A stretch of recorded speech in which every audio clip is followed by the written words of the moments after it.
안녕하십니까. 부동산 119입니다. 오늘은 일시적 2주택 투기과열 지역 내에서도 새로운 집에 전입하지 않고서도 기존 집을 1년, 3년, 6년 이내에 팔아도 비과세가 된다는 내용을 이야기합니다.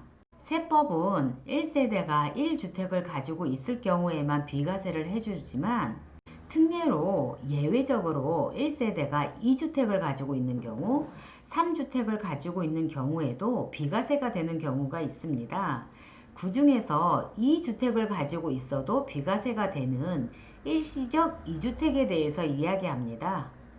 오늘도 저와 함께 공부할 1순위입니다.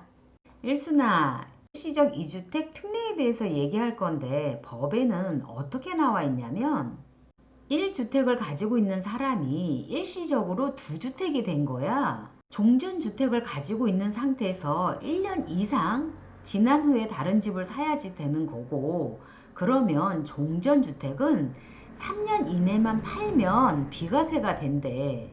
이게 일시적 2주택 특례야. 다시 한번 그림으로 정리해보면 내가 주택을 하나 가지고 있었어. 1년이 지나고 난 다음에 새로운 집을 샀을 때 그러면 이 주택에 대해서는 3년 이내면 비과세를 해준다는 거야. 1216 대책 이후부터는 이게 1년으로 바뀌었고 투기과열 지역, 조정대상 지역은 1년 이내 바뀌었고 전입 요건까지 추가로 들어왔어. 그렇지만 비규제 지역은 3년 이내 팔아도 되는 것이고 9.13 대책 이후에 매수한 집들은 2년 이내 팔면 돼. 이것이 우리가 알고 있는 일시적 2주택의 일반적인 사례야. 근데 일순아, 우리가 알고 싶은 것은 일반적인 걸 알고 싶은 것이 아니고 3년, 6년이 돼도 비과세가 되는 게 어떤 것인지를 아는 거잖아. 알아보는 거잖아.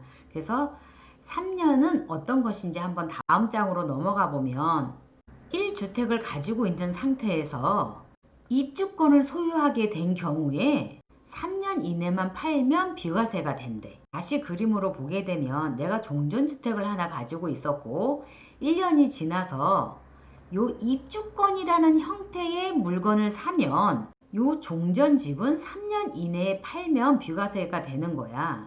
이것이 조정대상 지역이나 투기과열 지역이어도 그런 것이고, 그리고 새로운 집에 입주하지 않아도 종전집을 3년 이내만 팔면 비과세가 되는 거야. 근데 집값이 마구마구 올라가다 보니까 하면서 3년 이내 못 팔았어.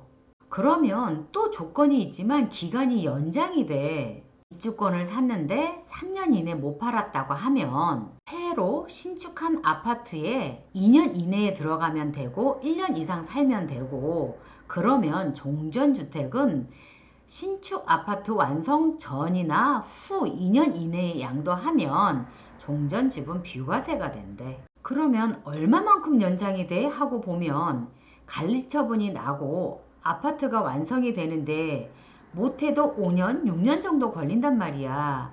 그러면 공사기간이 5, 6년 걸리는 거고 입주하고 2년 이내니까 약 6년, 7년 지나서 팔아도 비과세가 된다는 얘긴 거지.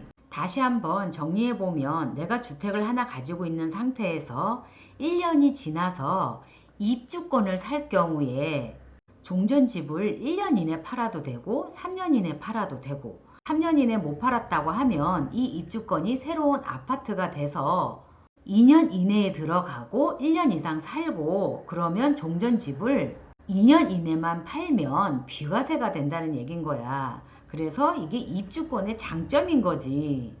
일순아, 여기서 꼭 짚고 넘어갈 게 있어. 뭔지 한번 봐봐.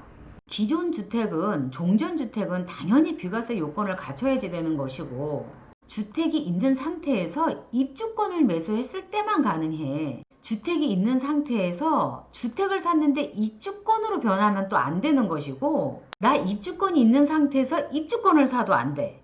꼭 주택이 있는 상태에서 입주권을 샀을 때만 가능한 거야. 그러면 어떻게 된대? 1년, 3년, 6년 이내에 팔면 비과세가 된다는 이런 말씀인 거지. 오늘은 일시적 2주택 입주권 비과세에 대해서 알아봤고 다음에 또 봬요.